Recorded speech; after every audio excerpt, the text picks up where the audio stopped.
processo attualmente in corso.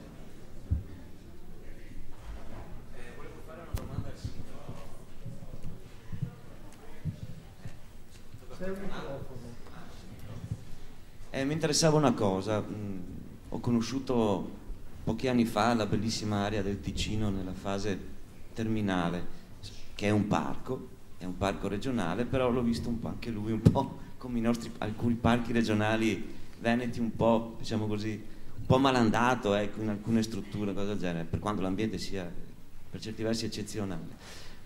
Lei è diventato un caso nazionale. Quello che mi interessa è capire, perché vive all'interno di un parco e so come anche alcuni nostri parchi regionali hanno il problema che agiscono su un territorio che per esempio i Colli Euganei il 95% è proprietà privata, quindi un po' tutti i problemi si ingigantiscono. Volevo domandarle prima se il suo comune fa parte del direttivo dei comuni che dovrebbero gestire il parco, e dopo il suo venir fuori e diventare quasi un caso nazionale, capire se i comuni contermini all'interno del parco cosa è successo, cioè lei continua a rimanere uno splendido isolato oppure qualcuno sta rimeditando che forse si può anche cominciare a parlare in termini diversi, perché la realtà dei fatti, e qui chiudo, è che il 99% degli esponenti di chi ci governa, posso anche capirlo, non continua a dire altro che bisogna ragionare in termini di sviluppo, e sviluppo vuol dire sviluppo quantitativo. La qualità è un po' una cosa che ogni tanto qualcuno metterà, ma è la quantità, quindi la quantità di merci, la quantità di terreno, la quantità di metri cubi, e non noto nessuna differenziazione tra le diverse forze politiche su questa cosa qua, per cui non possiamo neanche cadere nella disperazione. Io sono molto d'accordo con l'ultimo intervento che dice questa è la realtà, entriamoci in questa realtà e vediamo di creare dei punti di collegamento tra chi ci governa e noi. Sono curioso di capire la sua esperienza, se è riuscita a lanciare dei ponti e se lei riesce a ragionare in un territorio che è molto simile al nostro per densità, per attività industriale, aprire delle brecce e creare quindi una rete da questo punto di vista. Io vorrei proporre di raccogliere ancora altre domande in modo da dopo distribuire le risposte, se siete d'accordo. Grazie. Io vorrei entrare nel merito dell'argomento inquinamento, e la domanda credo sia riferibile più opportunamente alla dottoressa.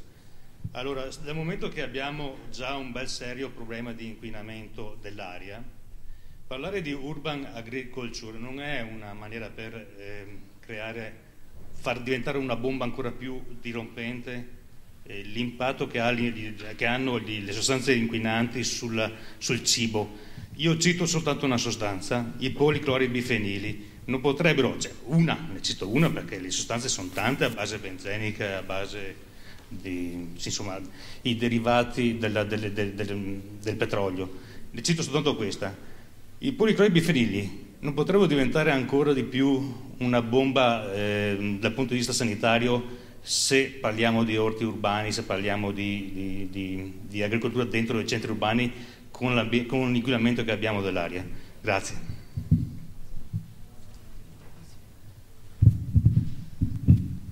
Io mi riferisco prevalentemente a una delle diapositive del professor Vallerani in cui citava quali sono gli aspetti sociologici del Veneto che hanno caratterizzato quest'ultima parte. Io ho molto velocemente preso delle note: autosfruttamento,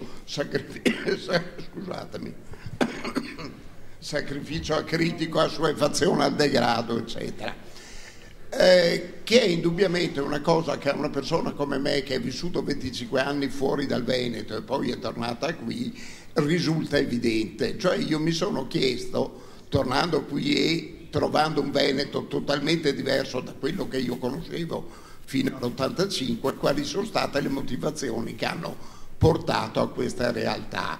E per documentarmi ho partecipato a tutta una serie di tavole rotonde, incontri, eccetera, in cui mi sembra che la parola chiave che era in tutte queste realtà è la parola valorizzazione, cioè valorizzazione turistica, valorizzazione dei prodotti tipici, valorizzazione, il che dà una accezione totalmente economica e, se volete, capitalistica al discorso anche ambientale. Questo mi sembra essere una delle problematiche tipiche della nostra realtà veneta in questo momento. Una riflessione invece per l'architetto Ferrario è questa, sul concetto di partecipazione delle persone. Noi come gruppo di Italia Nostra di Asolo abbiamo fatto quest'anno semplicemente un sondaggio su 250 persone su che cosa vorrebbero vedere nel massiccio del Grappa da un punto di vista, diciamo, di differenziazione rispetto alla società attuale, alla realtà attuale. E quello che a me ha colpito è la enorme uniformità di risposta, cioè io ho la netta impressione che se noi potessimo veramente interrogare i cittadini, e qui forse è il grosso valore di un forum come questo che è di livello nazionale, troveremmo probabilmente che esistono dei valori condivisi molto più comuni di quello che effettivamente pensiamo, e volevo chiedere se questa è una percezione che lei condivide o meno.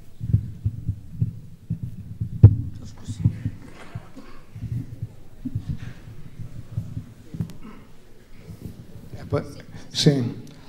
Allora io volevo chiedere un attimo se non devo fare una domanda, voglio fare un intervento, se posso farlo adesso o se è meglio che lo faccia dopo che avete risposto. Recentemente io ho organizzato un convegno con WWF, Slow Food, Lega Ambiente, i comitati della Riviera del Brenta nel paese dove vivo, a Casier, cercando di mobilitare le associazioni per aderire a Salviamo il Paesaggio e costituire un gruppo. La cosa è abbastanza complicata, nel senso che quando abbiamo fatto l'incontro, le cose che sono state riferite, che abbiamo riferito, anche per l'esperienza che ho avuto io, posso intervenire così? Posso? Se mi date... Allora, io sono stato direttore di 2 parchi regionali, uno piemontese e l'altro il Parco del Sile. Sicuramente i parchi potevano essere una scommessa per far vedere come si può gestire un territorio creando economia nel rispetto dell'ambiente, del paesaggio.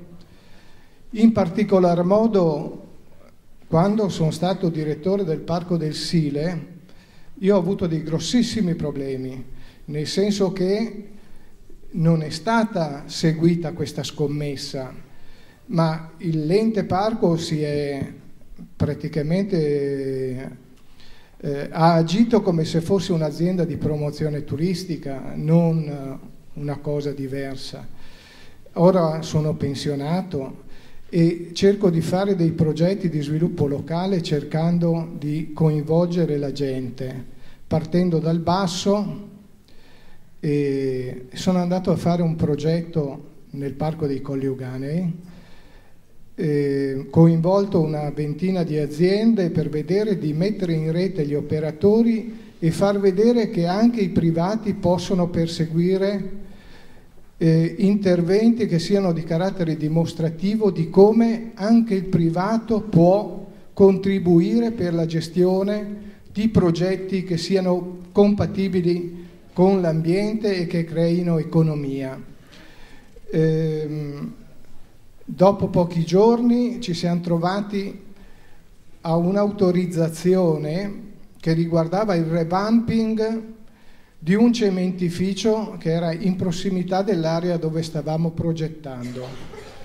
Un revamping vuol dire trasformare un cementificio come se fosse poi un inceneritore. questo mi ha bloccato completamente, ha bloccato qualsiasi tipo di operatività, perché non è possibile fare dei progetti in cui l'agricoltura deve essere l'elemento su cui ci si deve sviluppare un'economia anche per fare quegli interventi di perequazione ambientale che sono necessari. Se io sviluppo un urbano, devo dall'altra parte migliorare la qualità dell'ambiente. Allora, l'imprenditoria agricola e il settore agricolo sicuramente sono il punto di riferimento su cui bisogna lavorare, però c'è un'assenza assoluta delle istituzioni da questo punto di vista. Non ci sono operatori della regione, delle province che seguano gli imprenditori passo passo per far vedere come si può fare buona gestione. Se da una parte si lavora in questo modo, poi che cosa succede? Che l'ente parco dà l'autorizzazione positiva a fare questo revamping, no? Il revamping, come dico, sono emissioni di fumi per il futuro, è un'economia di rapina del territorio e via dicendo. Sono stati denunciati direttore e presidente, e tutti e due adesso non ci sono, e il parco dei Colli Euganei attualmente non so se ha direttore e presidente. Ecco, noi abbiamo un territorio che è eccezionale.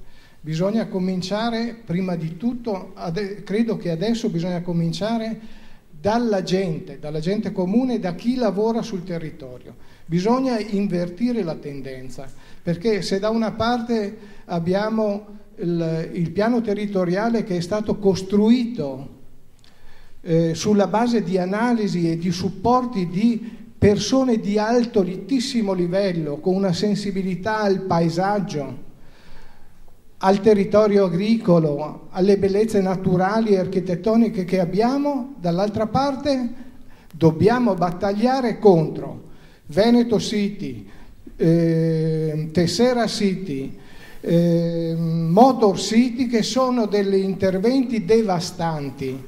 Allora, Veneto City sono 150 ettari che verranno trasformati in prossimità della laguna di Venezia, dove c'è l'aeroporto, e praticamente andrà a unirsi con Marcon, con la zona commerciale di Marcon.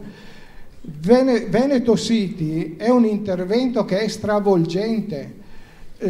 Sì.